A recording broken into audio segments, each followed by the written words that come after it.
All right. Here we go. Jeremy and I are here with a good buddy of mine, Scott Porter, and we're stoked to talk to him. Scott, thanks for coming on. Welcome. Thanks. You're welcome. It's great to be here. Cool. I wanted to do just a really quick intro. I don't like long ones, but I'm going to do a really quick one, and then we'll just chat. Scott Porter is an entrepreneur. Obviously, he founded and owns a gourmet churro business, San Diablo Artisan Churros. And he's also on the search for a perfect taco, which relates to something called vitamin T. And maybe get some clarification on that. And then also, lastly but not leastly, one of the co-founders and the CMO of the first all-you-can-fly membership airline called Surf Air, which I had to bring up because I ended up designing the logo, which wasn't supposed to be the logo. I kind of got lied to. Wade called me one night. Kind of. I mean, he called me one night at 8:30 p.m. and he goes, "Hey, tomorrow we have a big pitch for this airline that I'm starting," which is hilarious just to say that. And he goes, "We don't need a logo. I just need something to make it look professional. So if you could just do something logo-y that makes this kind of look professional." Logo-y. And I don't think he said it that way, but this is how I'm remembering it. Right. Yeah. That was 8:30 at night. And so it took me a few hours, which isn't enough time for a logo. And it was okay. It turned out okay. We joke about, if you've seen it was great, man. It had what I call the toothpaste swoosh or swish underneath it. Swoosh. Yeah. And I don't know if anybody else knew that, but I called it that. So anyway, I bring that up because that was a funny relationship that I had with that company. So yeah, we're so grateful, man. We were like, if I had hair, it would have been on fire, and we were just like running, like racing against time to launch the airline and to prepare for our pitch. That's fun. Yeah, I bet. That's the whole logo? No, they did end up What was that? years later. They did end up going to some kind of a marketing firm or something, changing it, right, Scott? Mm-hmm. I asked if it was still the same logo. No, different logo now, but It's not. but we still hold that. I still have that T-shirt. I still have some of that swag, that OG swag with the toothpaste swirl on it. I'm so glad. And I also saw it on an airplane. I saw it in an airplane in the leather. I saw it all over the office. I saw it on a Lamborghini for some weird reason one time. That's right. Yep. Yeah, we had it all over the place, man. Your toothpaste swoosh, 8:30 p.m. toothpaste swoosh, less than 2-hour logo. It was amazing. You were part of that company. Did you feel as weird about it as I did when Wade told me that he was, like, a buddy of mine on the flag football field was like, "I'm starting an airline"? That was crazy to me. Like, no, people don't just say that to you every day. No, I mean, I remember when we did, like, we had it was in the November timeframe, and we had essentially like this mastermind 2-day, retreat, and we're gonna see if it really makes sense to launch an all-you-can-fly airline that no one had ever done before, and all of the research that they had done, and talking through all of the possibilities, and it was really exciting. And then we're like, well, we all have jobs. We don't have any money to do this. What are we going to do? And so, as soon as we got into the incubator, that's what Wade called me New Year's Day of 2012 and said, "Hey," I mean, basically just like you said, like, "Hey, we're going to launch Surf Air," which wasn't Surf Air at the time. It was plain red, but Surf Air. And do you want to come help start an airline? And I'm like, heck yeah. Like, of course. So. I mean, how many times do you get asked that question? Yeah. And so then we dropped everything and launched Surf Air a couple weeks later. On my birthday, actually. Wait, so it was our first day. What's the deal? What is the deal with that? What is Surf Air exactly? We left you in the dust. Sorry, Jeremy. I have no idea what you're talking about. Yeah. So Surf Air is the first all-you-can-fly membership airline. So you buy a monthly membership. You can fly as much as you want between the cities that we served, and it's kind of a cross between fractional jet ownership and scheduled commercial airline or air travel.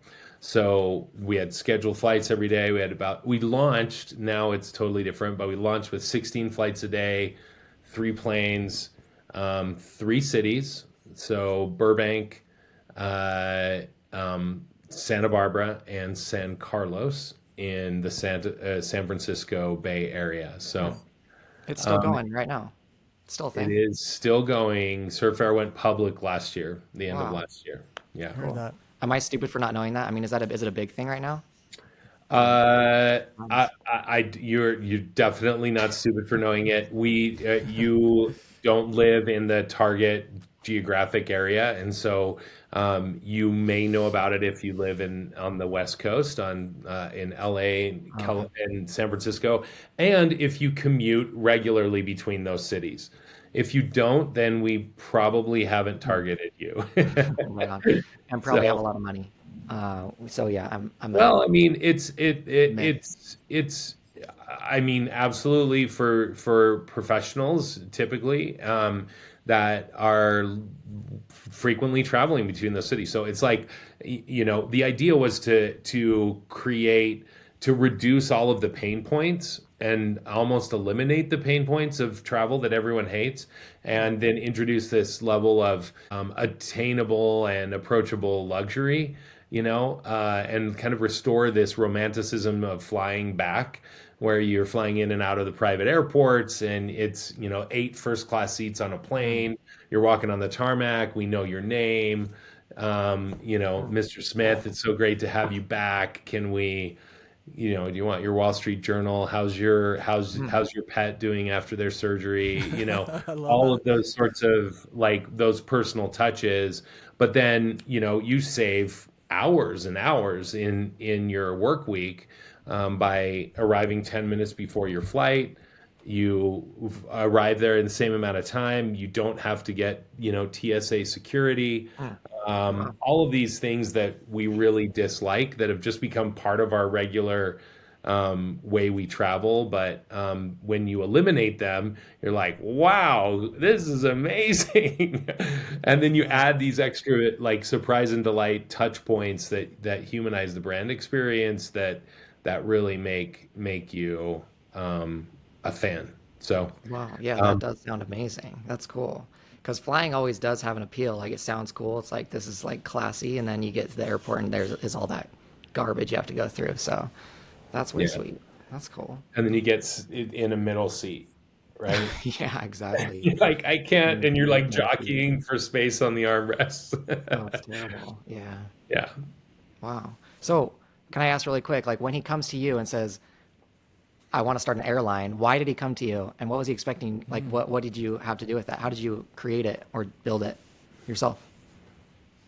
Well, I mean, there were 5 of us that were the co-founders. So he just, Wade was looking to assemble this team of people that he trusted and that had like complementary skill sets to be able to. I mean, none of us had ever started an airline before, so there wasn't any sort of like, oh, well, you've done this before, so come on board. It was mostly like, I trust you. I like working with you. I believe in your skill set to help us do something. And more than anything, like we're all scrappy and we're hustlers and we want to get stuff done. And we're not afraid of like taking something from blank whiteboard to actual existence and figuring it out. I mean, that's at this stage of the game. At that stage of the game, that's what it was all about. I mean, especially when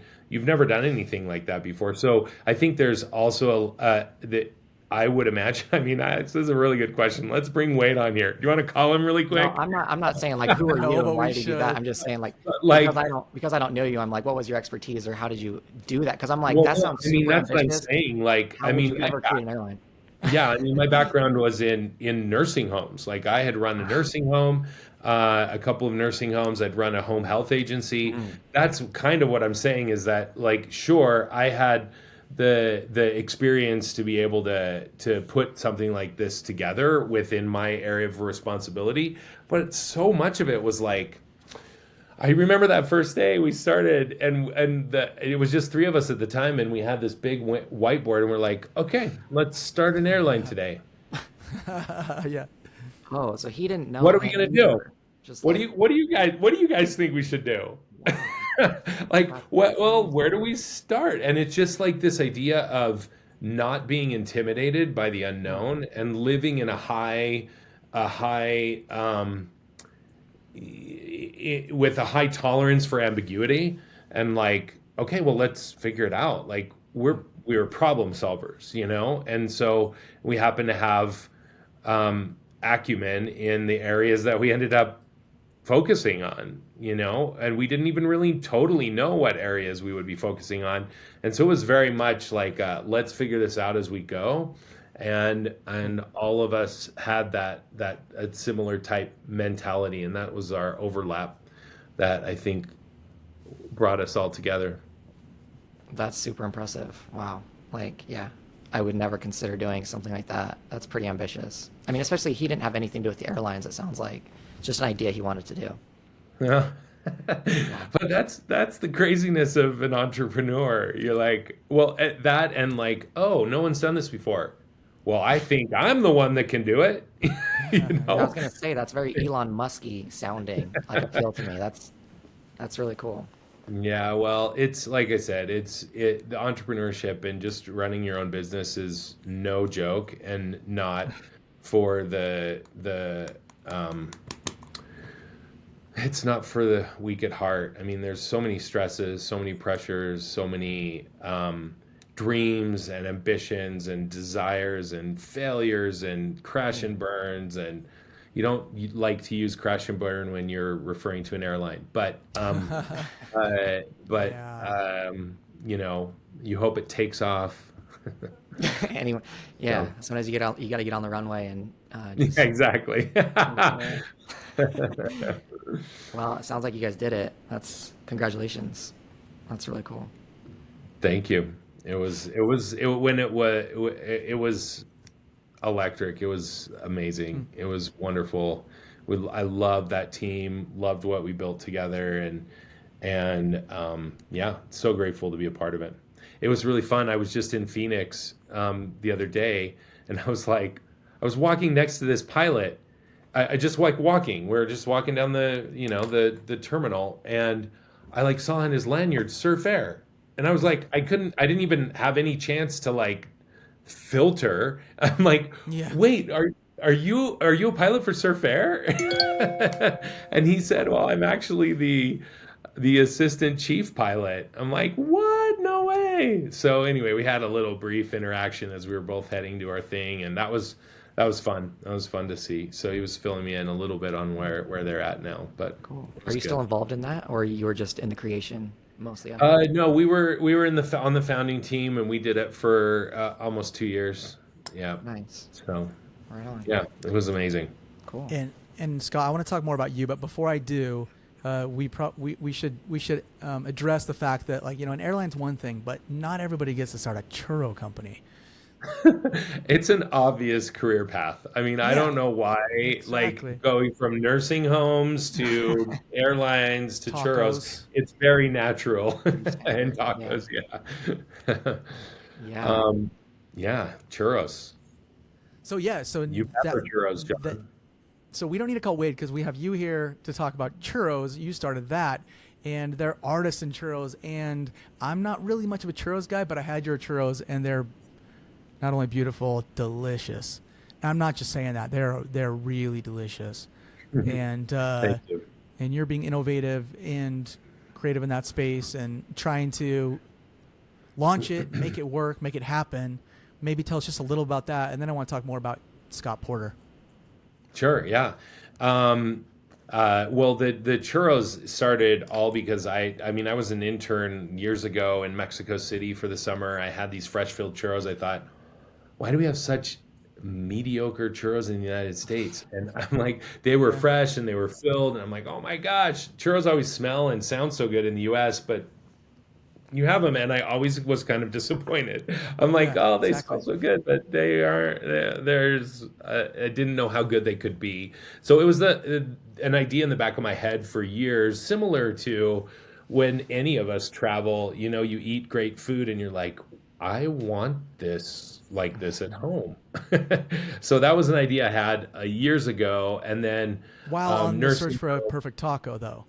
yeah, which is a lifelong pursuit. I'm sure we'll get Okay. to. But then you Yeah. tripped on churros accidentally. Yeah.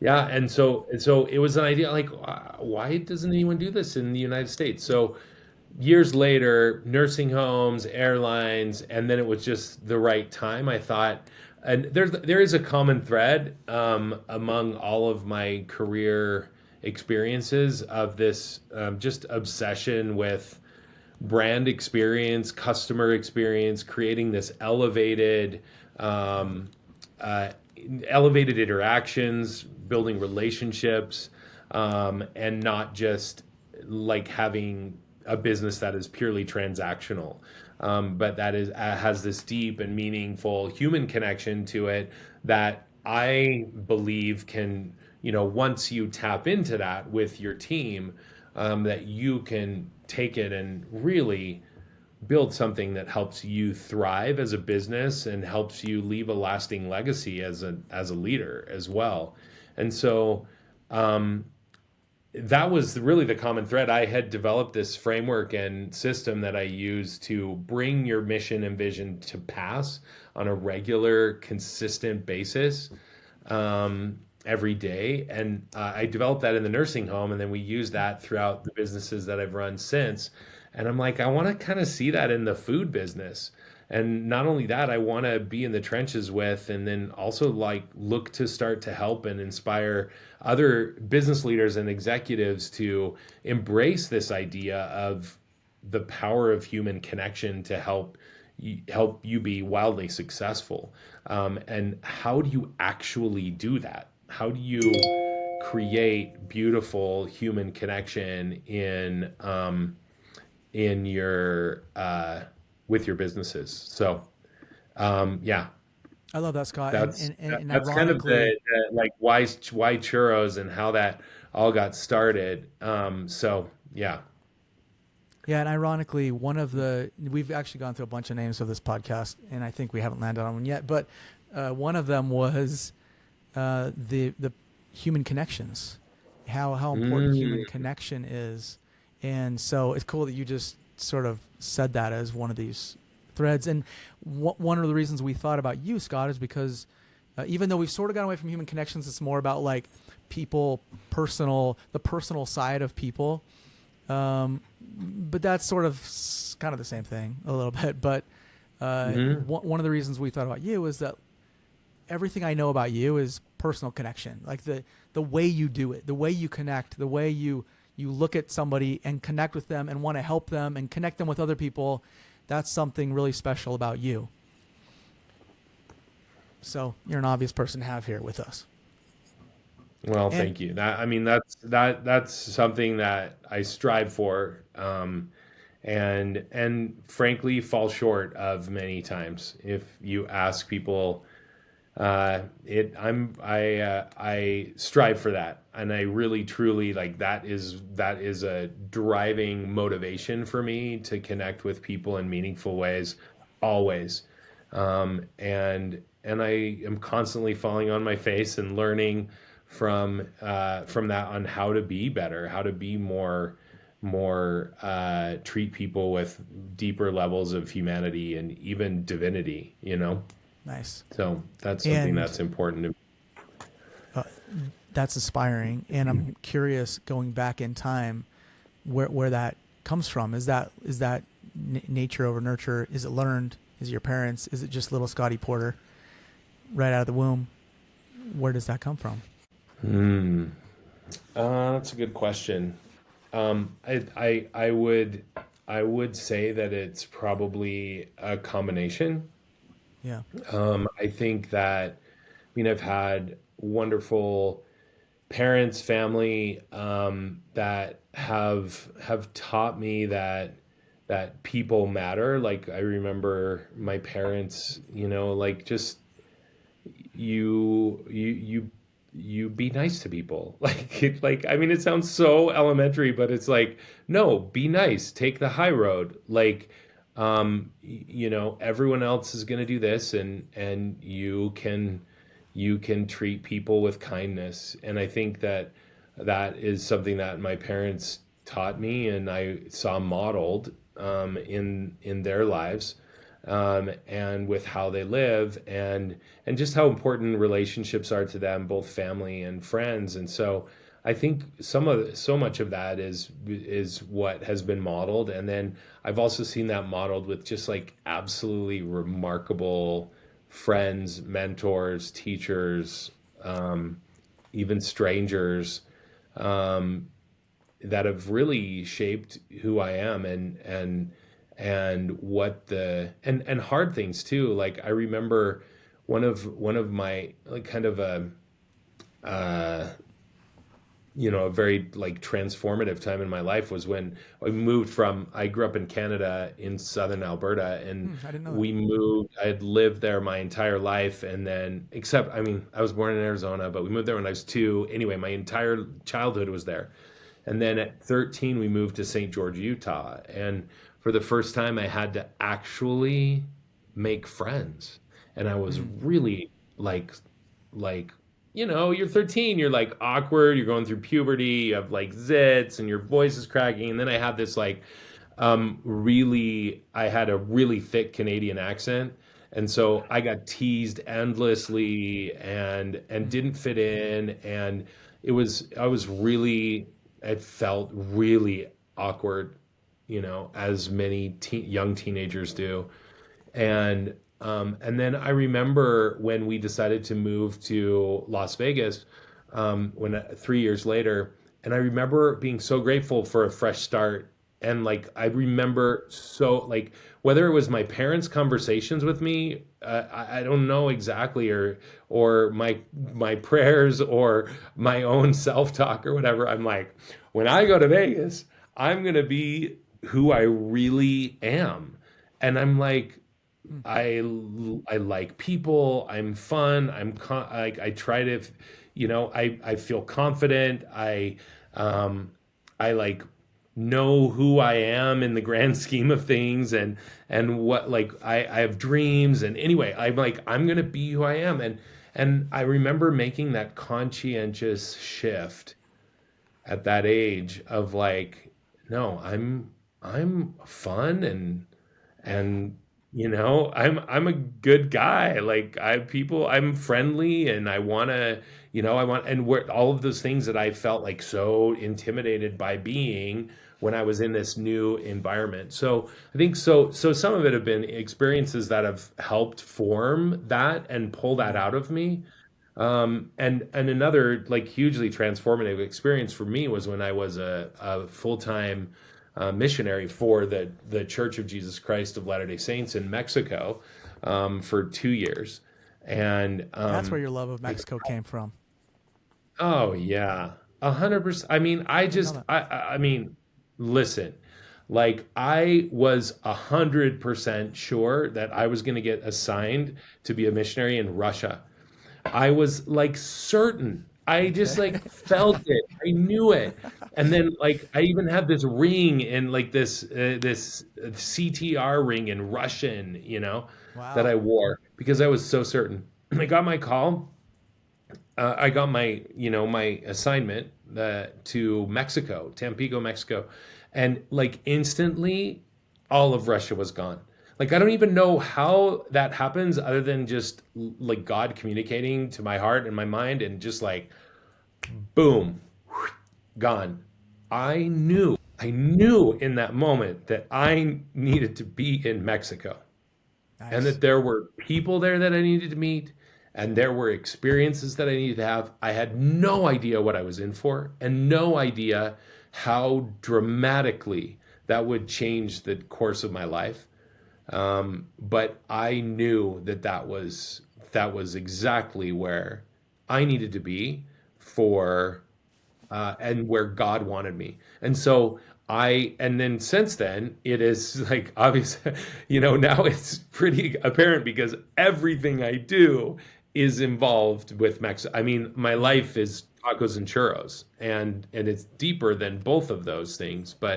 Um, but the Mexican people, the culture, the language, the history, but most importantly, the people and how they lived and how they were, what they were, the types of humanity that were shared. Like I remember the first time that one of my companions was like, "Hey, I can't remember if it was probably towards me," and he's like, "Hey, I love your tie." He's like, "Can I have it?" And I was like, "Wait, what?" I don't understand. um, Can you ask that? or maybe I'm getting it wrong. It's like I think because you had this like collegial like this like close you're assigned to work with the companion and be with them and live with them for nonstop all the time, and so you're brothers, and so but I realized very soon that this is just because that's this idea of like mi casa is tu casa, like my house is your house, is like really a thing. Like it's not just like a cool phrase that you put on the outside of your door or on your doormat to like welcome people in but they actually live it, and they think that other people live it too. And so this idea, like they literally would give you, it's like, oh my gosh, I'm so cold. They're like, take off whatever, their shirt, their coat, and just give it to you. And that's just the way they operate. And I remember just recently, during COVID, I was in Mexico with some friends, and Kristen was like admiring. She's really gregarious, doesn't speak any, well, no, she's Duolingoing Spanish. And so she's trying all the time. And so she saw this lady that was sitting there. We were waiting to go get seated at the restaurant. And this lady had this beautiful embroidered mask, like Mexican, really bright, colorful embroidered mask. And Kristen, in her Spanish, she walked over. She's like, your mask is so beautiful." Without skipping a beat, this woman like took off her mask Oh and just gave it wow. to her. Now, I mean, like hygiene wise, maybe not the wisest thing, right? But like that's the humanity that was like is alive and well and thriving, and why I love to take people to Mexico Huh. so they can experience this deep level of human connection, and this outward focused thinking of the person. Like there's we tend in the Western or American world, we tend to be very um, self-focused. What's in it for me? And that script is flipped. Wow. It's the narrative is different, and so So it changes your paradigm and so next thing you know, this is what happened. So Kristen's like, "Oh my gosh, no, no, no, no." She's like, "No, no, no, no. I wasn't telling you it was right. beautiful so you could give it to me. I was just like making a comment. It's in complimenting you." And she's like, "No, no, no, please, please." And next thing you know, they're like back. And so I'm like, "Kristen, take the mask." So Kristen takes the Wow. mask, and then Kristen puts it on again. Not I mean, all the doctors and nurses on this that may be listening to this are like, don't do that, COVID, whatever. But she puts the mask on, and then next thing you know, these women, this older woman and Kristen, she's like, "Oh my gosh, you look so beautiful with that mask. Like you remind me of my daughter." And next thing you know, Kristen's like hugging her. They start crying. They're like sitting next to each other, and all because of this like Compliment. outward focusing, celebrating the humanity in front of you, this idea of connecting with people in meaningful ways. And so that is something when you ask like nature and nurture. I mean, that is something that has been nurtured in me and pulled out in and something that has absolutely changed me, and I want to continue to change me. I want to Nice. be more like that. And so I'm just so grateful for those experience, those like countless experiences like the one that I just shared that have happened, that changed my heart and my perspective in this idea of like celebrating and honoring the human in front of you, and this outward focused um, perspective. Does that That's make awesome. sense? Yeah, thanks for sharing all that context and those specific examples. It sounds like there's a lot to learn from the Mexican people, and I have Absolutely. lots of questions about why they're like that, why their culture's like that, why are we missing out on that. But let me ask you this: you take a group of executives or something to Mexico to do some kind of training. How, if this is an important part of that curriculum, how, when you take them down there, how do you facilitate to where they'll experience that, to where it'll change their hearts too? Is that part of the curriculum? It is. It's the reason I laugh is because yes, it's absolutely part of the curriculum. We have these, we have these set times when we have these what we call sobre mesa, over the table discussions, where we're eating obviously the most amazing food on the planet, Yeah. and we're eating and we're just like having these really deep, introspective, peer-to-peer learning discussion sort of thing. But here's the magic. Here is the magic of Mexico and Mexico City, maybe even specifically, is that there are things that will happen that I can't even imagine will happen. And that is why it makes it so special and unique every time we go. No matter when we go, no matter who we go with, there it is, it because it is immersive and we are in the thick of all the stuff happening in Mexico and doing all the things and eating all the food and talking to people, and even if you don't speak the language, these types of scenarios are nonstop. Like the Mexican people and the culture are the masterclass. And I have no idea what those lessons are, except that they will have this undercurrent and this beautiful story arc of like, wow, I feel like $1,000,000 and we just had a 40-cent taco. Just at a restaurant. Or like when this person like this fell down, or I witnessed this person like hold this door because of such and such, and like whatever the situation is, like it is nonstop. So we're constantly analyzing and looking back like, okay guys, this is what we're here to learn. What did you learn? How did you see this in action in the last 24 hours? Like what were some instances that you experienced where it was all about the interaction and not just a transaction, which is what we tend to be so focused on. Sure. Is that in the consumer world that we live in, this transaction, but the consumer world is changing into a relationship based, interaction focused society and behaviors and expectations.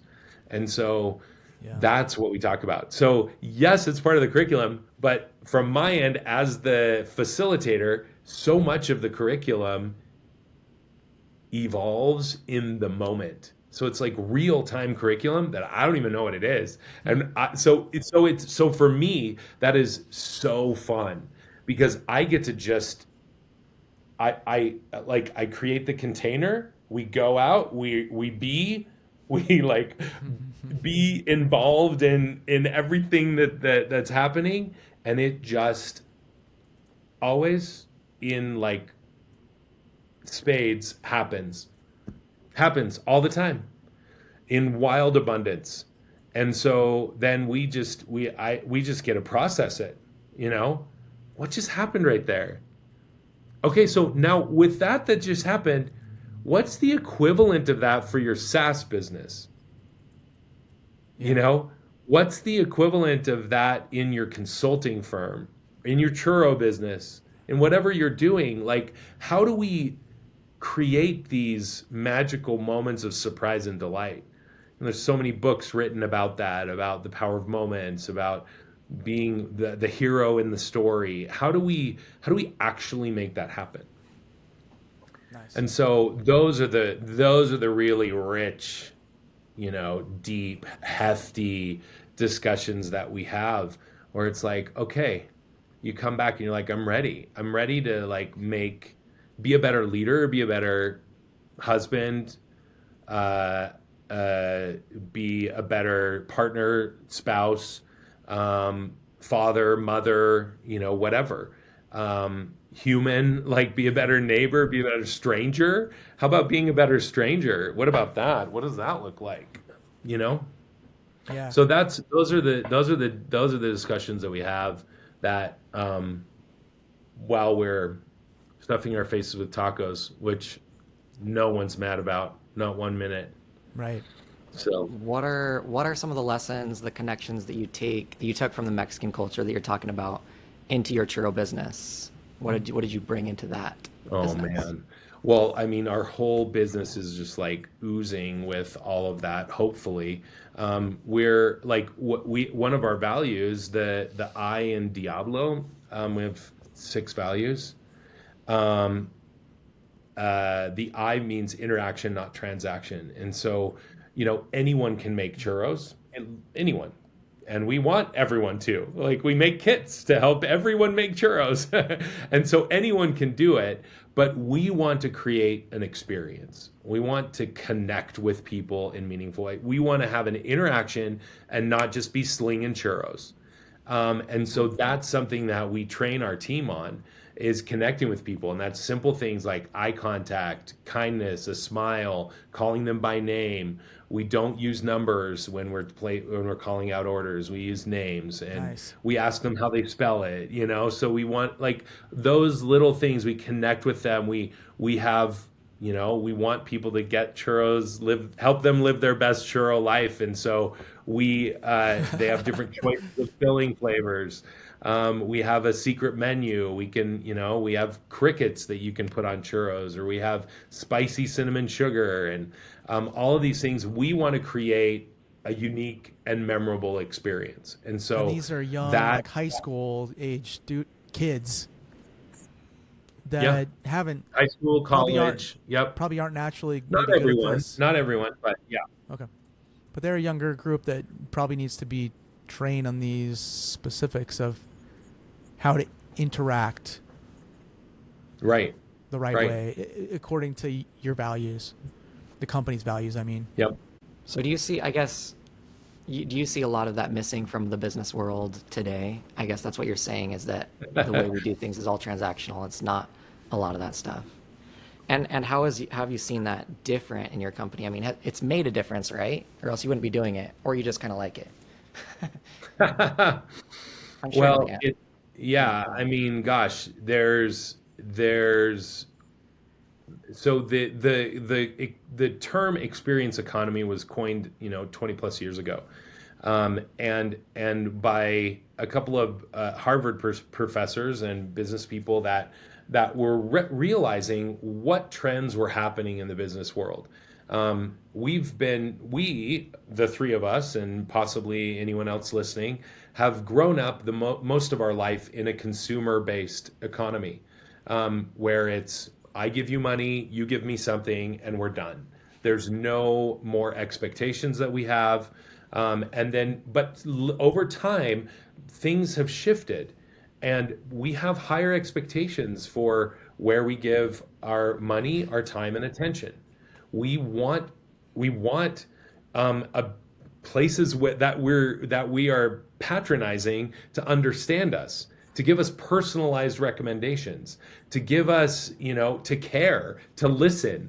I'm here in the Salt Lake area, live here, and the billboards about Ken Garff listening, like that's their thing. They want to be known as the car dealership that listens to people, because what does that tell? That they care. What about Chick-fil-A? It's my pleasure, which is something they got from Ritz-Carlton. That system they put in place to stand out and be different because they want to show and convey this brand that actually cares.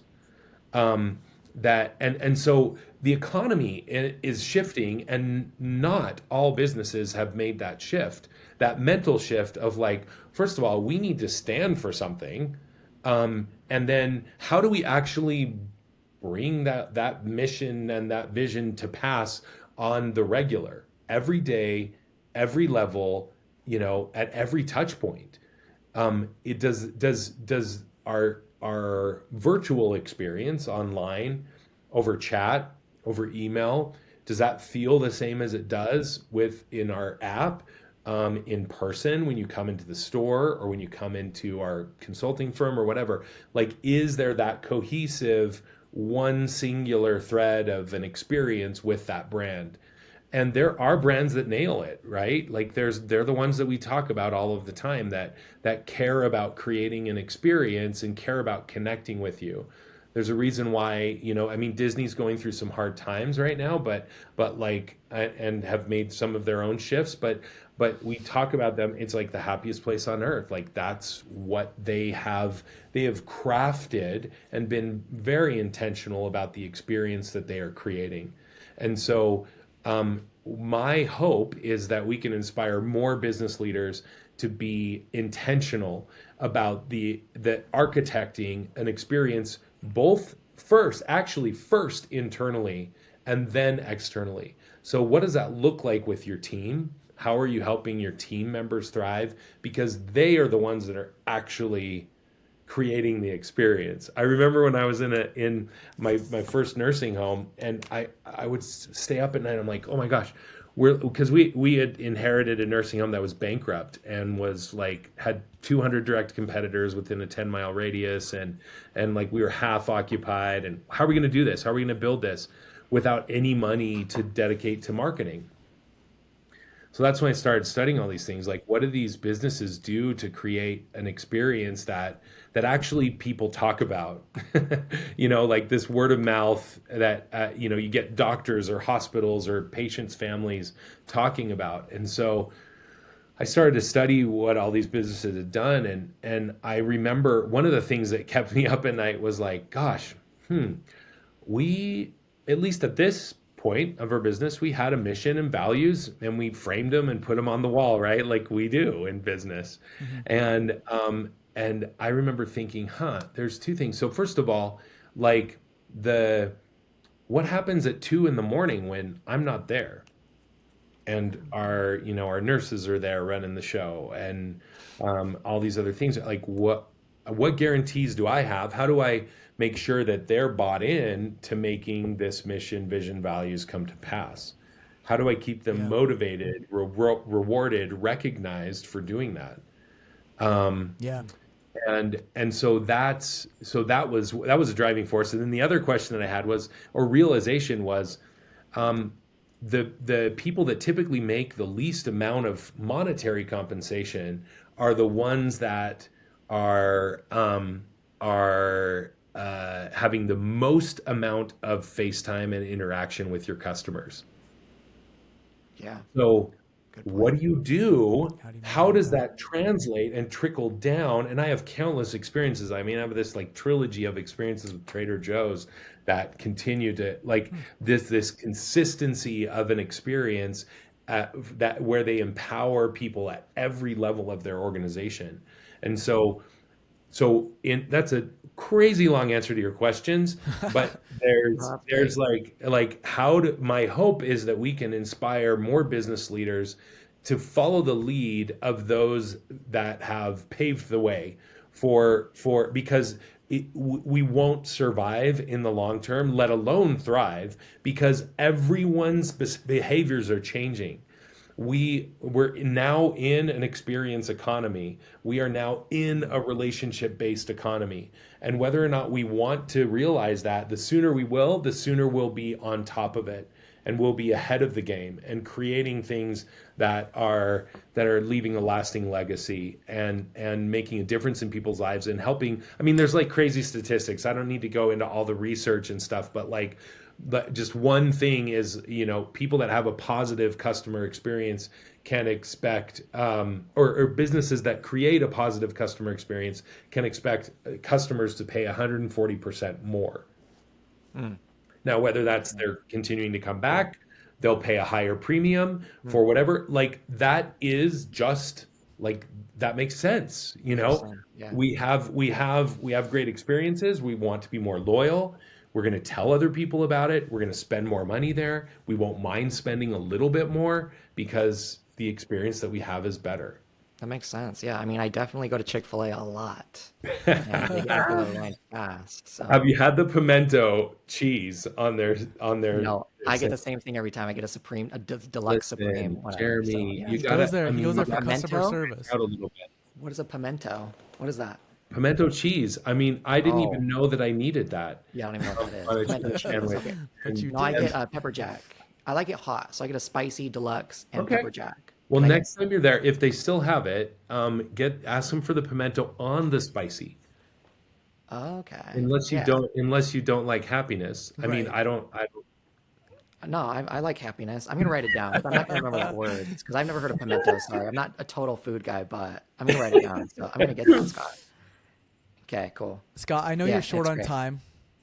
You You're know busy what? I'm man. okay. I had something change, so we're Fantastic. fine. We won't push it too hard. But there is a question that I've been dying to ask you as you've been talking, and everything you're saying is inspiring me. I want to be. I'm a user experience designer, so my job is to make sure that the users, and that's a bad word for customers or humans, that their experience is fantastic. The question that keeps coming to my mind is, you're an entrepreneur, and a lot of the things you're doing is. You seem happy all the time. I'm not going to pretend like that's true. You seem really upbeat and happy and wonderful, but I can assume that all the things that you're accomplishing and achieving is hard. And my question is, what motivates you to do this, to do the hard parts, to keep smiling, to stay as energetic as you are? What is it that motivates you about this work, I guess? You know what? To be honest, like sometimes I totally ask myself like what like that question and in times with times that are really raw, I'm like, I have no idea. Like where I feel like depleted, weak, lame, ridiculous, um, and often sometimes even worthless, you know, uh, and ineffective. And I think Sure. that there's, Which I imagine is for me, normal for like everybody. I mean, I hope I'm not alone in that. I mean, I Yeah, want yeah, other people to not feel those things, yeah. but I think like it's just part of the human experience. And Right. so I think being real about the fact that those feelings are are valid and it's normal. I just had an amazing discussion with one of my best friends, Ryan, last week, and we just sat and he's like, I was, you know, essentially unloading all of my the challenges and the hard emotional stuff that's happening in my life over the last, you know, year. Yeah. And and where it's never felt more heavy than anything has ever felt for me, business wise and professional and even personal. And so it's kind of like walking into a new territory, you know, uncharted territory of feelings that to this level of intensity. And like my father passed away this year, or just recently this last year. My grandfather, my dad's brother, my uncle, um, Yeah. and there's, you know, there's some challenging things that have happened in business as well, this past year. And so there's So I think what I'm saying is that, first of all, like those things, like I feel those for sure. I mean, do I have an absolute undercurrent of happiness and optimism in my life? Like, yes, that is part of my nature. Like, I am a glass half full kind of guy. Yeah. That just does not liberate me from feeling the opposite sometimes. Um, and so, what do I do when I feel that? Well, and how do I continue to remain optimistic or happy or whatever? I mean, I think that I'm learning what that is that I do. I mean, I think we all are. I think that that's Yeah. the whole purpose of life is to figure out like what your purpose in life is, and to move forward with that purpose.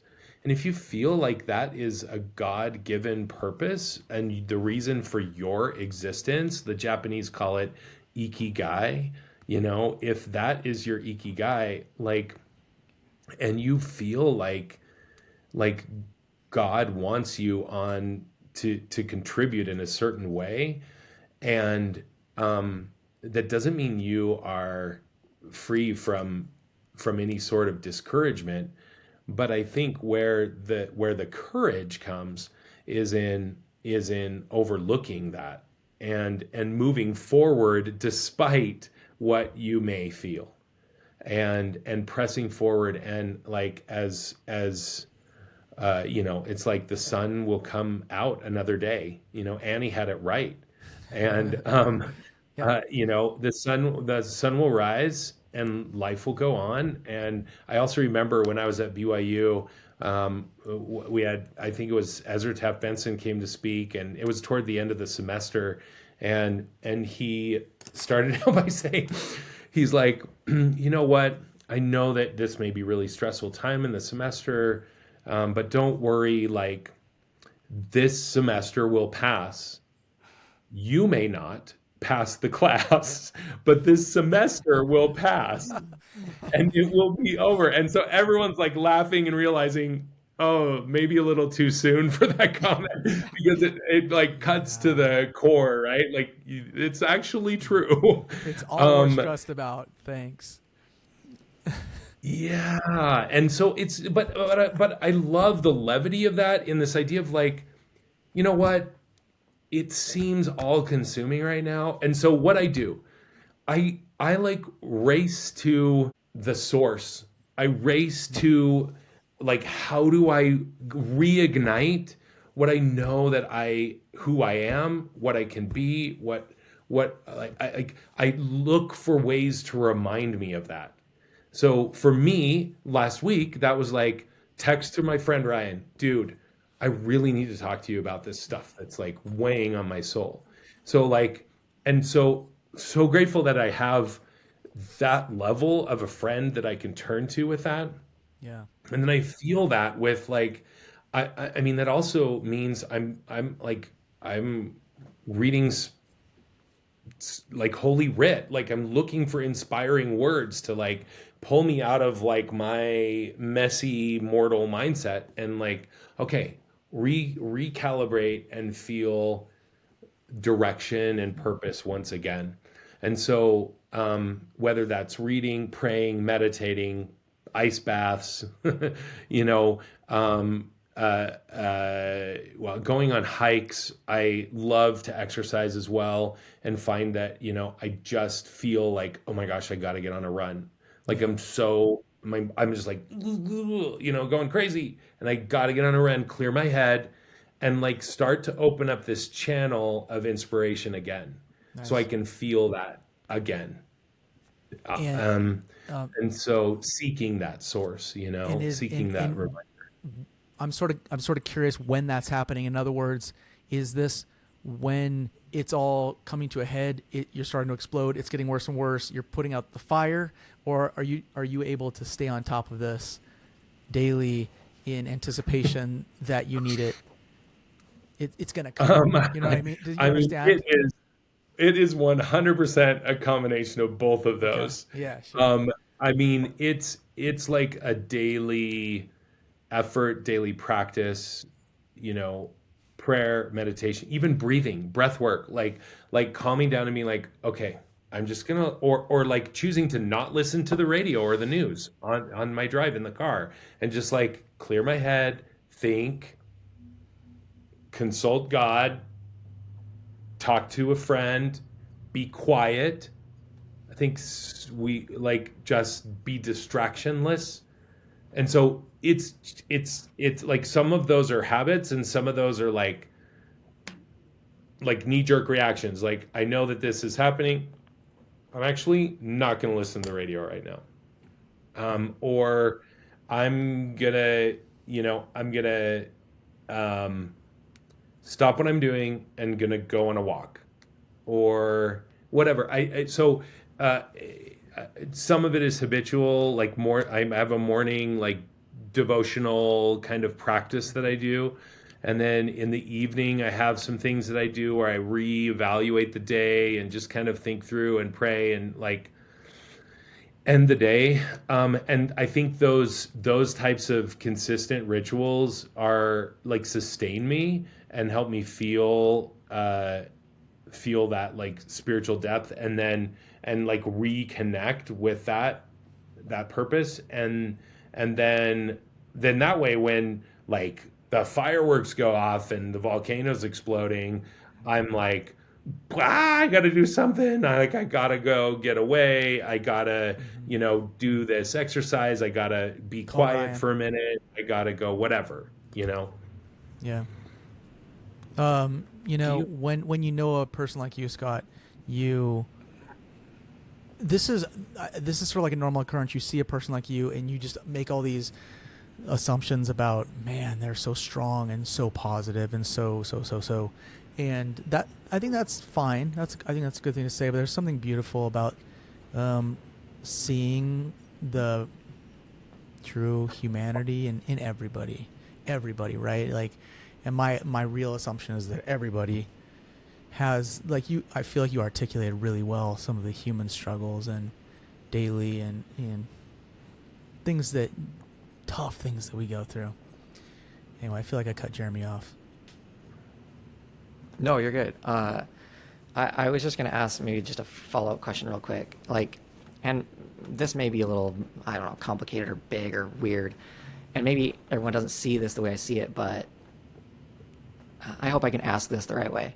In the past couple of years, along with social media, I feel like being kind of a distraction and a difficulty, I feel like sometimes allowing us to connect with others, especially since COVID, with a lot of the isolation and a lot of the just being away from people and being digitalized and all of that. It's obviously a big topic. And there's a lot that you could talk about probably. But I just liked what you said about Ryan. I don't know who this Ryan is, but I'm guessing he's a really good friend. And I'm Yeah. just wondering a little bit more about that, as far as like how that's helped you and how you're able to make and continue to keep those kind of connections in this kind of time that we're in, and why that matters, like why that's important, and maybe how others can do that as well. If you could have any thoughts on that. Wow. I just feel so blessed and humbled by the absolutely remarkable people that I have crossed paths with in my life. Um, to me, those those people that I connect with, and there's those people that you have in your life that are really rare and special, and people like you almost feel like you knew them like before, like your souls knew each other when you meet. You're like, it wasn't just a meeting, it was like a reacquaintance. It wasn't a first time thing, but it's like a reunion. When you meet them, and I don't know, I have zero idea what I've done to deserve such wonderful people in my life that have um, taught me what it's like to be close to God because of how they are. And also not perfect people, just like me, and just like all of us, right? Not Yep. perfect, but but those are the relationships worth fighting for, worth doing everything that you can to never lose them. And those could be, you two are brothers. I don't know if anyone listening here knows that, but you guys are brothers. And that could be a brother relationship. It could be a parent-child relationship. It could be a friendship, spouse, hopefully, certainly a spouse. Those relationships that, what do? I don't know what I've done to deserve them, but I want to do everything I can to make sure that they never go away. And I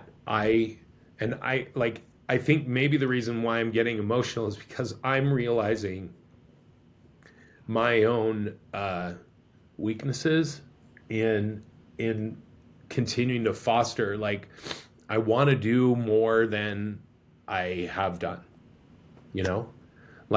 and so I guess that's part of the other side of the gratitude, is that even though maybe we don't do as much as we want to with each other, and maybe I'm not alone here either, it's like you always know that you can do more to be a better fill in the blank relationship to this,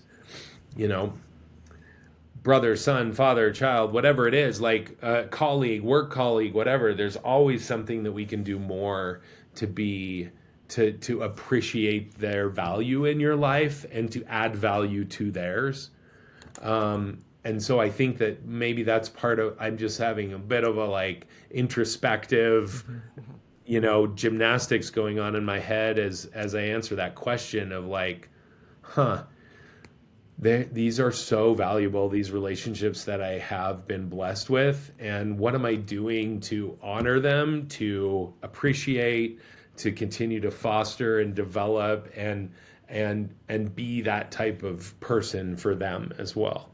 And I feel like so many times I fall short, and that's why I'm just so grateful they have that grace of it's okay, man. We know that we wish you would answer more of your texts, but it's cool. I'm still your friend. So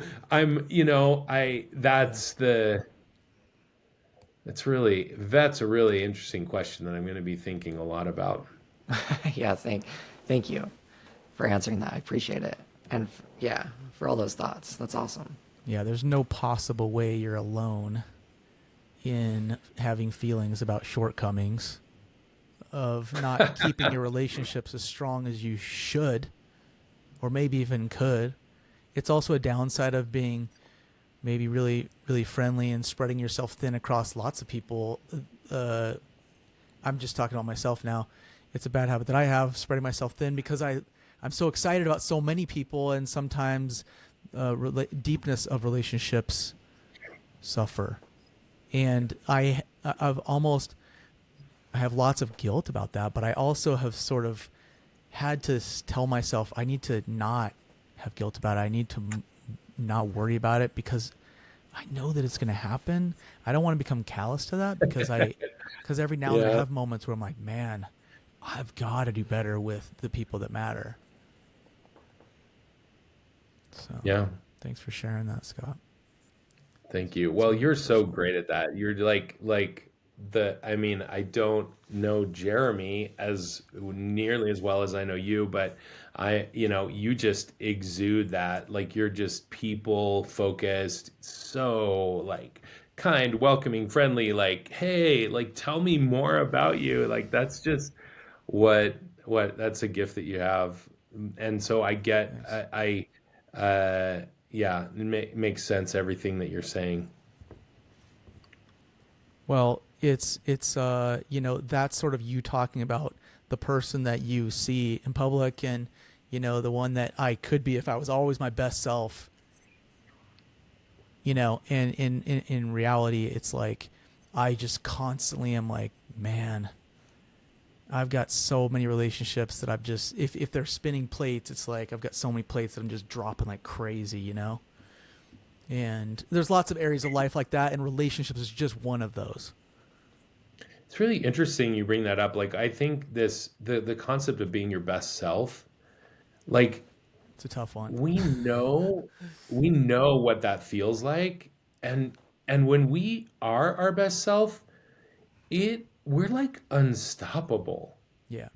You know what I mean? Like when you actually, if you think back to the moments, and it could have been like a 5 minute moment, or it could have been like a week in time, or whatever. But like when you are positioned and you position yourself to be your best self, why don't we do that more? Like Yeah. why are we doing so many things that detract us from being our best self? I mean, I'm I like love that question. really I have no reflective idea how to on that, answer that. I love it. right? I think Like maybe if you hung why out do with we? Tony Robbins more, Yeah, he could keep you pumped up constantly. man, the level of energy. Yeah, Yeah. yeah, yeah, for Yeah. sure, for sure. But what do we like if we know what that feels like, why don't Mm, we create yeah. the environment and the scenario to do that more often? Can we? Why don't we? Are we like afraid? I mean, is this like a Fear or is it weakness, Scott? Marianne Williamson thing of like it's our greatness that most scares us? Oh, okay. That's deep, but I mean that That's what she maybe that's talks true. about. Yeah, it could I don't be. know. I mean, and like, who are we? Like, sometimes, like I'm paraphrasing, but she's like, who are you to think that you're beautiful or smart or intelligent? And like, well, no, it's like that's who you were made to be. Like being less than that is is that's like that's who you were born to be. And Yeah. who are you not to be beautiful and intelligent and game changer, like I think that, and so it's really like wonderful food for thought of, Yeah. it's like, why, if we know what that feels like, why don't we go after that with like reckless abandon, and we like move heaven and earth so that we can be our best selves all the time. But I maybe don't that's know. what I mean, maybe that's what the purpose of life is, is just for us to like seek more of that, like increase the percentage that we are our best our best self, and selves like flow.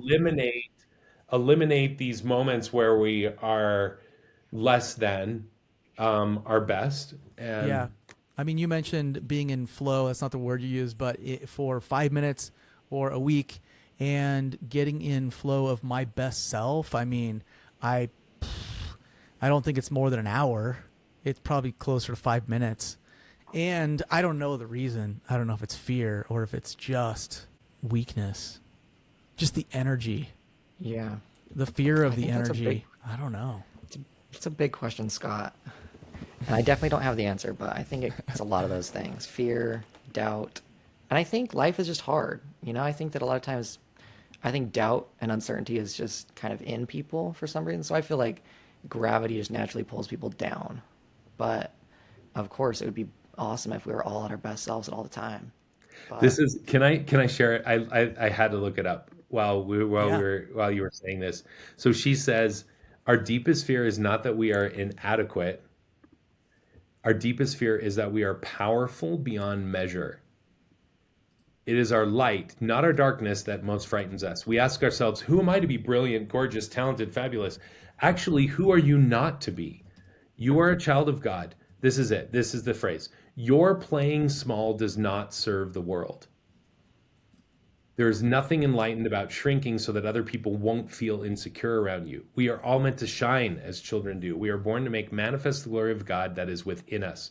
It is not just in some of us, it is in everyone. And as we let our light shine, we unconsciously give other people permission to do the same. As we are liberated from our own fear, our presence automatically liberates others. It's so good. It's so good. Like, you're playing small or living below your best self does Yeah. not serve. So we got Well, to get there. the way she's using it, it's like you're choosing. It's like a choice. You're choosing to be Yeah. small. I Yeah. guess we're all doing that every day, all the time. Right. So how do we step into that like purpose, step into that best self, step into that light And long-term more? focus too. Like commitment to say, okay, can I stay focused for a day? Can I stay focused for a week or a month? Can I stay focused for an entire year? Can I commit to that? Being Right? focused that long, what can I achieve? I love it. I'm the wrong person to talk about this. Well, but no, you're exactly the right person because you're asking the question. Like the person that asks the question is like seeking learning and understanding. And so, I mean, that like we're all in this learning and understanding boat together, trying to figure it out. There was a quote. I think the elder Eyring said something like, "Spiritual experiences have a short shelf life." That's a Mm, paraphrase, but that when you have a moment of enlightenment or feeling amped up, whatever you want to call it, that tends to have a short shelf life. It doesn't last very long. It goes bad. And if you could bottle that up and keep it in your moment of like most motivating moments, like I'm having talking to you, if I could bottle this up and just take it with me throughout the week, I could really kill it. But it tends to go bad, and I have to keep having them. That's part of the problem for yep. me. And maybe it's my bad memory. I actually, in part, blame it on my bad memory. I forget No, dude. I mean, how awesome this that's moment is. right. But no, I mean that is the way humans were wired. We are Right, right. hardwired to be like that. God made us like that. Yeah. And I think he made us like that for a purpose, and it makes it really hard. And I'm really curious to know from, more on this at some point Why? someday. But like, but there's something we need to learn by not knowing and by having those moments be fleeting. Because Paciencia? it paciencia, por supuesto. Yeah, like paciencia, but also like this continued need that our souls feel that we can't even really explain to seek that light again. Yeah. Like if it was always with us, then I don't think we would appreciate it. Oh And man, I mean, Scott. maybe I'm speaking for myself. Maybe I'm speaking for myself, but if we had it once 100% all the time and we're never like lived in the Truman Show of La La Land bliss and like nothing ever went wrong. I mean, Jesus himself was a man of sorrows, acquainted with grief. Like he knew hard stuff. Yeah. He experienced the hardest of anyone. And um and if we don't, I don't think, and the more that we're able to uh like I don't think that we would appreciate the light as much if we had it all the time. And plus then Yeah. we don't like learn about that struggle of like, no, no, no, I want to like not feel sad, or feel this grief right now, and like still feeling it for a while and having it come and go. I don't want this. I was talking with another amazing friend, Adam, over the weekend, and we were talking about this like flow. I remember Donut Falls here in like just right here in my house. Huge current, like beautiful mist and everything, and like going down. And I feel like so many times is like that current. Each one of us has our own current or flow for our lives, and this is our purpose. This is God's plan for our lives. And we, in our really very wise mortal minds, think that we have a better idea about what that plan should be, right? So we think, oh, Yes. no, no, but I want this to happen and I'm planning for this. And we do this as humans. It's not just, it's like, you go to a job interview, like, where do you see yourself in 5 years? Where do you see yourself in 10 years? And we're always like we always planning for the future and planning that, oh, this is exactly what's going to happen. And then Yeah. I feel like oftentimes we're swimming against that current. We're swimming against this like, no, my plan's better. I mean, yeah, that's great and everything, but I have a better idea about, I'm going to have this happen. I'm going to have this profession. I'm going to have this, I'm going to get married. I'm going to have kids. I'm going to do all these things and everything's going to be great. And that no health problems and no, family relationship problems or no relationship problems, no business failures. Heaven forbid that should ever happen. But like we just always plan. And it's like, I've learned through hard experience and through this past year and beyond, like this idea of surrendering and like allowing yourself to just get in this powerful current and surrendering to God's will. And you talk about surrender being this, like oftentimes we think of that as losing, in war and other things, and surrendering to God's will. Neil Maxwell talks about that being total victory. And this like getting in this current, and this current's going to be crazy, right? Like it's going to go on all these wild and then it's going to like smooth out. It's going to be nice, beautiful vistas, but then it's going to go crazy again. And like that is life. And this is the current that God has for your life. So like, let's just get in this and realize that there's going to be wild ups and downs. And like President Benson said, this too will pass. You may not go through, you may not pass this moment and it's going to be really hard in this moment, but it's going to go on and don't worry. I think that's for me is the exercise of continually continually remembering that there's something bigger at play here and to not get so caught up in the immediate stress, tense moment, pressure, heavy, whatever it is. Yeah. Wow. Love it, Scott. You guys, thank you for enduring all of my crazy ideas. No, I'm so grateful to be here and to sort of dig a little deeper with you, Scott, and into your not just thoughts but your feelings and experiences and humaning, and really appreciate your time and your friendship. Likewise. And you motivated thank you so me much. today. I hope people we can get some people to listen to this, because there's certainly so many motivating nuggets, so many. Yeah. Thank you. Thanks so much, Scott. It's been awesome. I feel like you are filled full with just great knowledge, information, insights. And honestly, I feel like we talked about whatever, 6 or 7 points. And I just feel like everything you talked about, I could have asked like 10 follow-up questions, which I didn't, and which is a good thing that I didn't. But I just feel like, I could have gained so much even more from you. So it's been awesome. All of the things you were able to add and enlighten us with. So I really appreciate your time. By the way, and it's been good to meet you.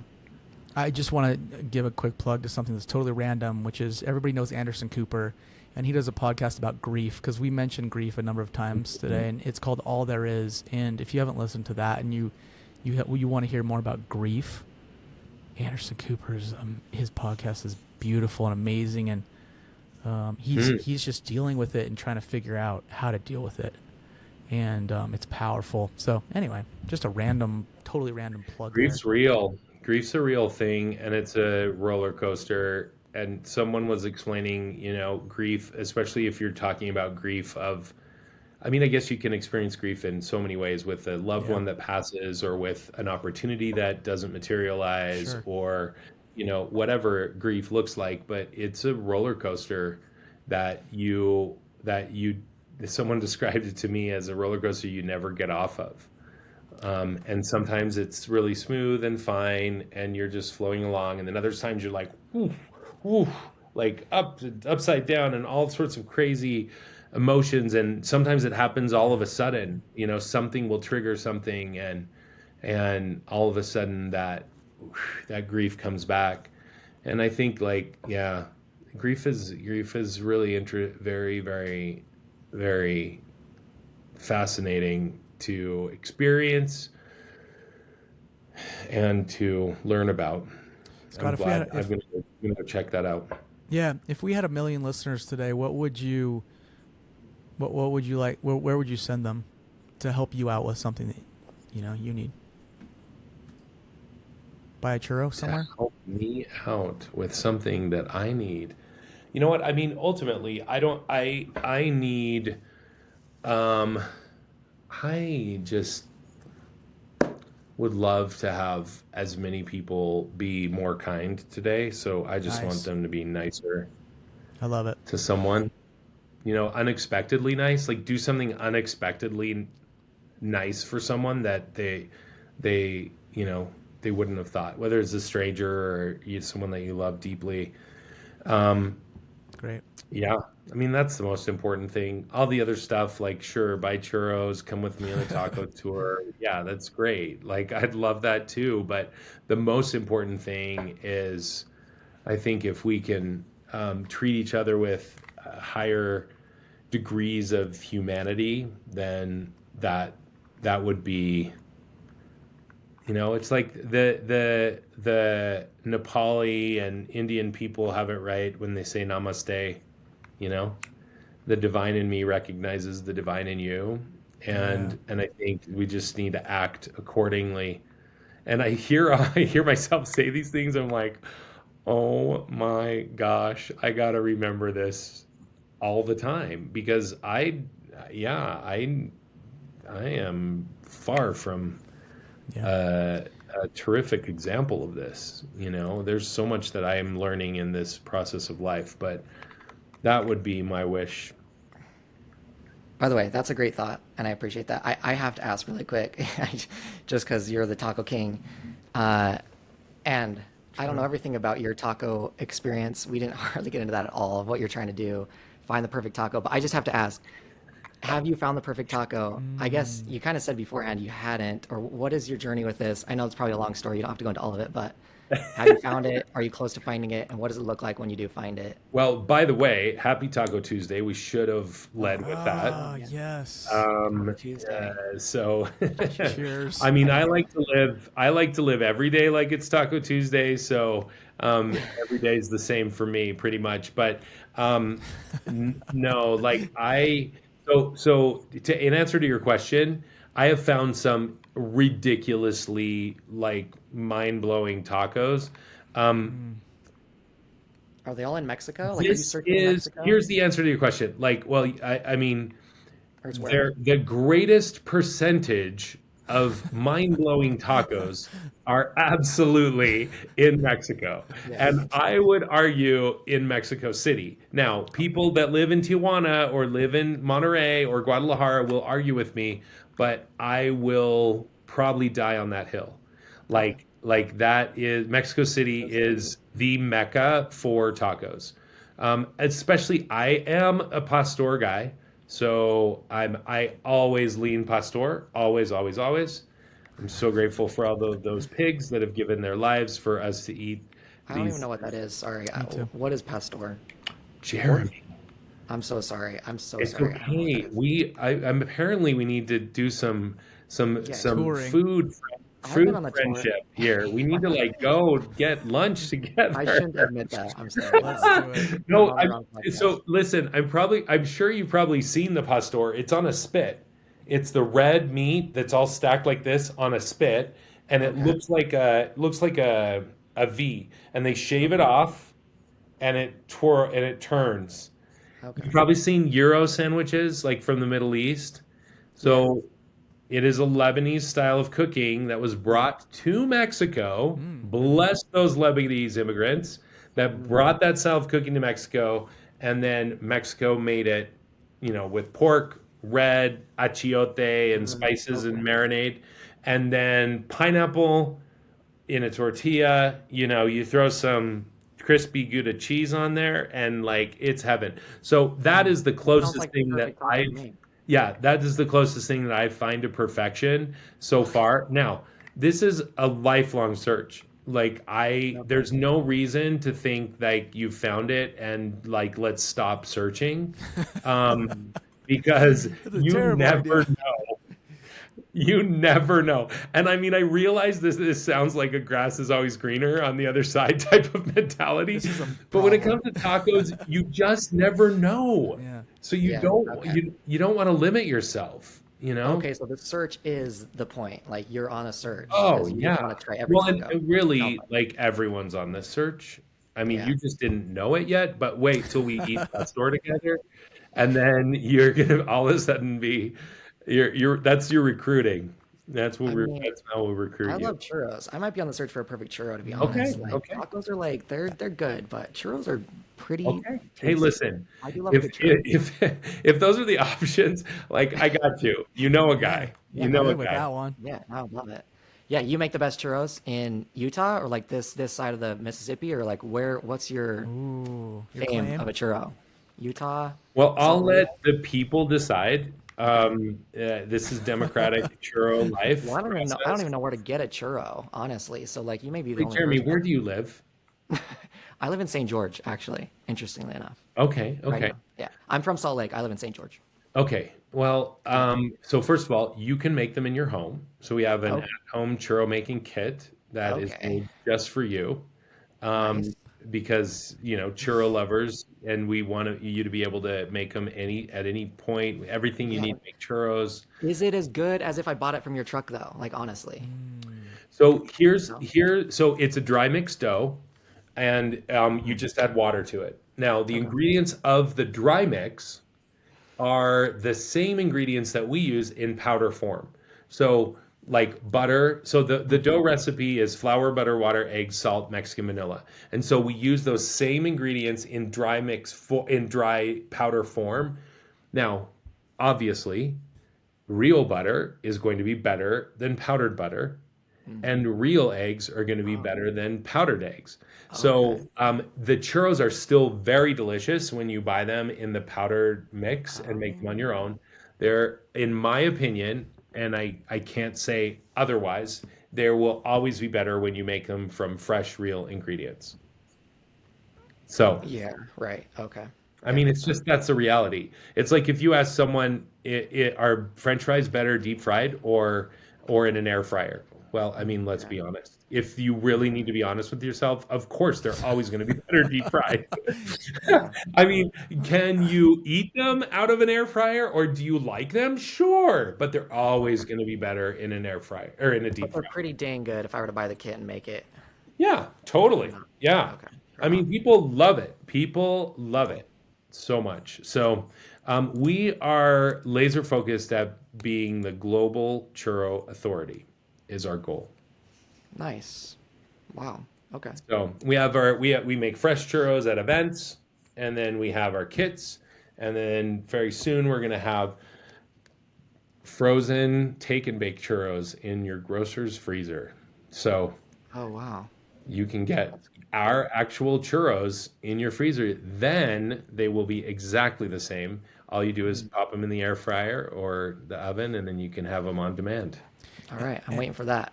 and Okay. I've been at least 3 events where you just happened to be there with the taco, not the taco, the churro stand, and didn't know you were going to Yeah. be there. So you guys are getting around. You're all over the place. We try to be. Yeah. There's a lot of events in Utah and beyond. This year Yeah. we're expanding our reach nationally and hitting a lot of big national events. So it's gonna be fun. Cool. That's awesome. Thanks. Yeah, I had to ask. We call it deep fried happiness. Yeah. Sounds like it.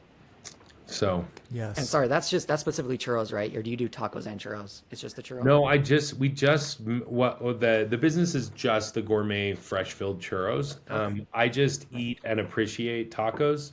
I Okay. don't Okay. make them or sell them as a business. So, Eating Same thing. tacos is Right a on. side hustle. well, I mean, eating, yeah, I mean that's a way of life, and then I use the taco experience as we talked about at the beginning to train executives on how to create these humanized brand experiences. So we'll go on taco tours to Mexico City, and Wow. while our food's digesting, we have to see the rest of the city. So we go to the pyramids and go to a lucha libre fight, and Oh, nice. do a ice bath and a temazcal and Aztec steam bath ritual, and all these crazy, unique things that you'll never do. I'm gonna So pass in the ice bath. pretty But other than that, Jeremy, we need to become exexecutives so we can go on a no, taco come. tour. You are executives. For Yeah, Okay. Yeah, I don't know about the ice bath, but everything Yeah. else sounds pretty awesome. I don't want to do that at all. You know what? I hate the cold. I grew up in Canada, but I hate the Yeah. cold. Me too. But I will tell you That's why you're not in that the Canada. ice bath is incredible. No.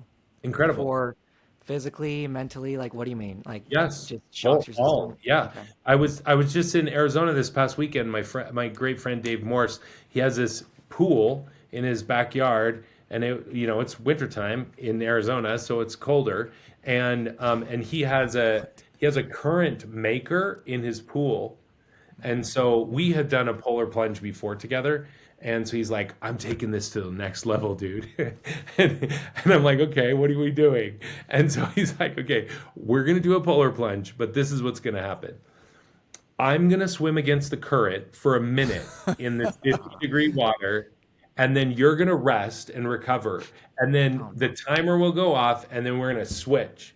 And then you're swimming against the current for a minute, swim, exhausted, and then switch. We do it 10 times. I'm like, we're going to do this for 20 minutes? Oh my. Yeah. So we did it. And it was, you know what? There's something like, I have friends that know all the research around it. I for some reason, it doesn't stick in my head, but there's like all these physiological benefits, detoxification, like anti-inflammation, like all of these things that are benefits, and I've found that to be true, probably. But what I feel is just so much clarity, and I like it is just it's like, I don't know, like detoxing for your mind and your soul in a weird way. And here's the thing.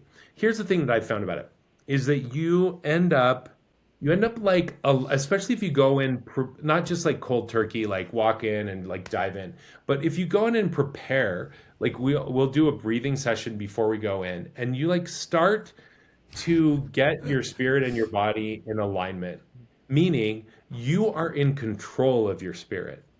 I'm sorry, your spirit is in control of your body, and you're like controlling your breath. You're holding your breath. You're breathing really fast. You're like controlling your environment.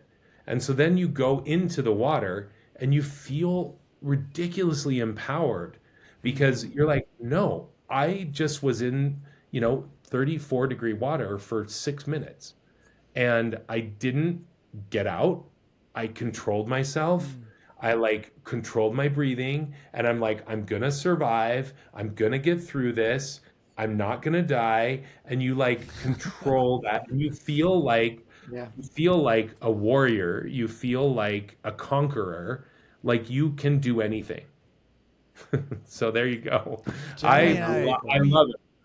I have friends that do it like every day. I don't do it every day. I do it often, but I think that there's like micro doses you can do of it, like cold shower and different things like that. But no, I'm sure it'd be good. Yeah, I've heard stuff like that. I'm sure there's benefits to it for sure. I do struggle with the cold, but that's cool. I'm sure there's benefits for someone else, right?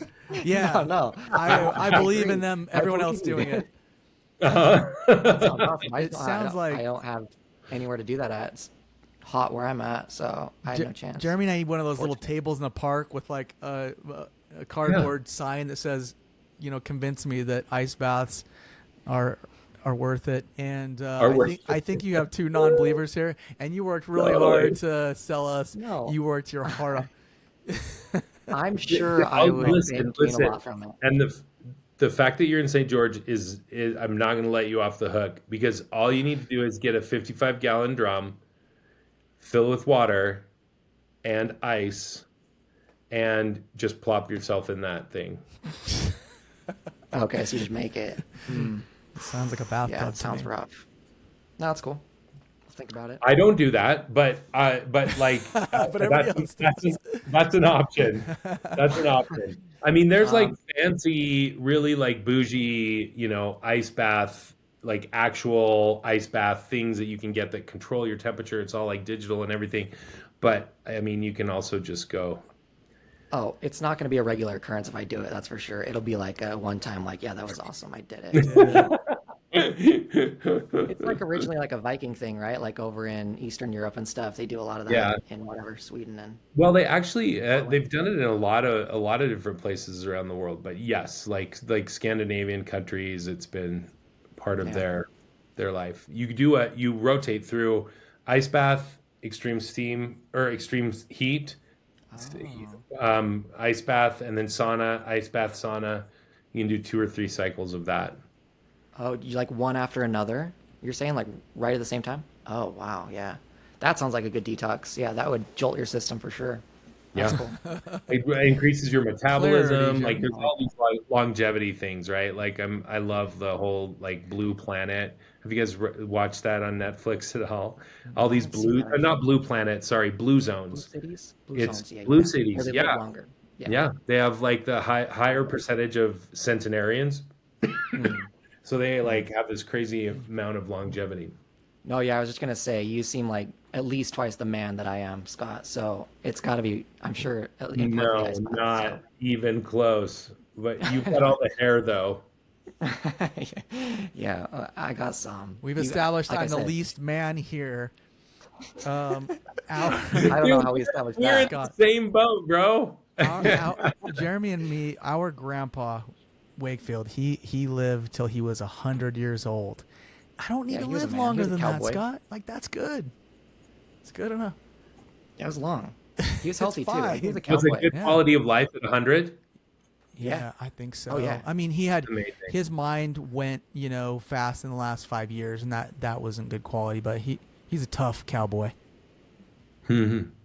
That's cool. I'd love to live at least to 100. Oh, Sometimes I say 150. it's a long. Jeez. Yeah. That's But ambitious. good quality of life. Like I want to obviously Yeah, live good quality of life, so I you'd be the think first we though, can right? do it. I feel like you'd We be the can do it. first Hmm? to hit 200.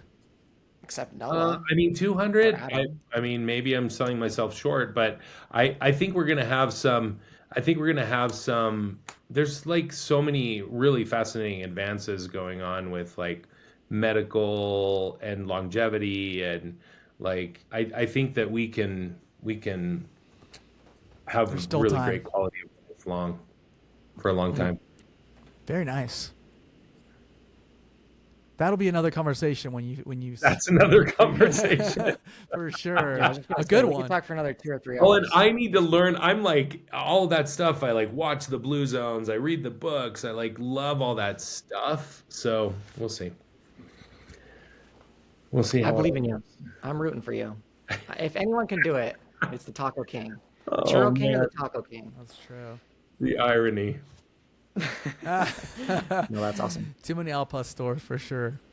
I know. I gotta balance it out. So I gotta do these other weird things. Isn't that sort of one of the greasiest ones? Which is why. No, no. What's the greasiest? That's always what I What ask are you when I talking go about? somewhere. What's the greasiest taco you have? Well, no, it depends. I mean, if you get like the classic street taco Mexico that's in like the round thing and it's just Yeah, like sitting in grease for yeah, hours on that's end the and one. bubbling, any of those. Most of those are organs. So they'll be like tripas or they'll oftentimes have like buche or suadero or different like things, but I tend to Are you talking about? go. Was that cow organs you just said? I didn't understand where you Yeah, were from. yeah, Okay. yeah. Cow Tongue and heart organs. and love. Okay. Yeah, Got intestines and all Mm, that stuff. Wow. I don't love. I love just like meat, like right. like just meat. Traditional meats. Yeah, carne asada, pastor. I do love suadero. I love like carnitas, of course, like all that stuff. But I'm not really into like the funky organs. Yeah. Doesn't really do it for me. Like brain and eye and ooh, Have like you tried all of that? I mean, I yeah, Yeah. yeah, None of it did it for you? no. Tongue? Cow I tongue? mean, I will if tripas are done well, I will eat them. I don't ever crave them. but I will eat them. What is that one? What is a tripa? It's intestines. Yeah, Yeah. that sounds juicy, nice and juicy. Tender. Yeah. What's that? It can't be. It's got to be really chewy, right? Really chewy.